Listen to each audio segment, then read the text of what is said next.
20 years ago this year, my mother, Diana, Princess of Wales, walked through a cleared minefield in Angola. She witnessed firsthand the pain and suffering of those whose lives had been destroyed by landmines.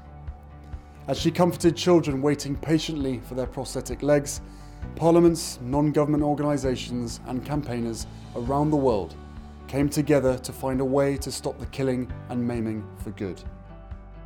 The result was a treaty designed to rid the world of landmines forever. Some of the children who she met in that clinic are now parents themselves. It is unbearable to think that their children are still forced to live with the legacy of a war that finished decades ago. Only this October, a 14-year-old boy called Sapelo lost both his legs in an explosion in Moxico in Angola, one of the countries my mother visited 2 decades ago. Together, the states, donors and non-government groups gathered here in Vienna have made huge progress towards achieving a world free of mines. To date, 29 states have been declared mine-free, a tremendous achievement and a testament to the treaty's ambition and vision.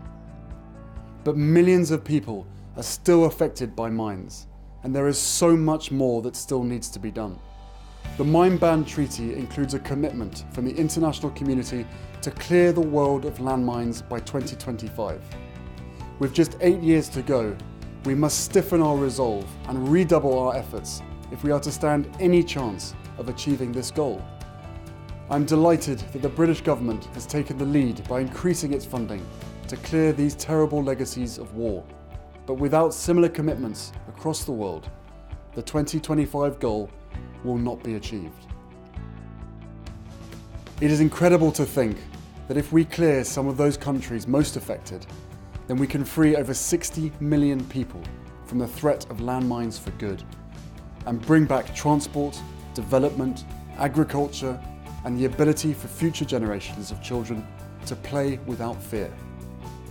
My mother also visited Bosnia 20 years ago, where she promised 2 young boys coming to terms with life-changing injuries that they would never be forgotten. These young boys are now men, and it falls to me and all of us to uphold her promise. So on behalf of them and the children she met in Angola, let us recommit today to the Maputo deadline of 2025. Let us not meet again in another 10 years and hear that a new generation of children face being killed or maimed through innocent play.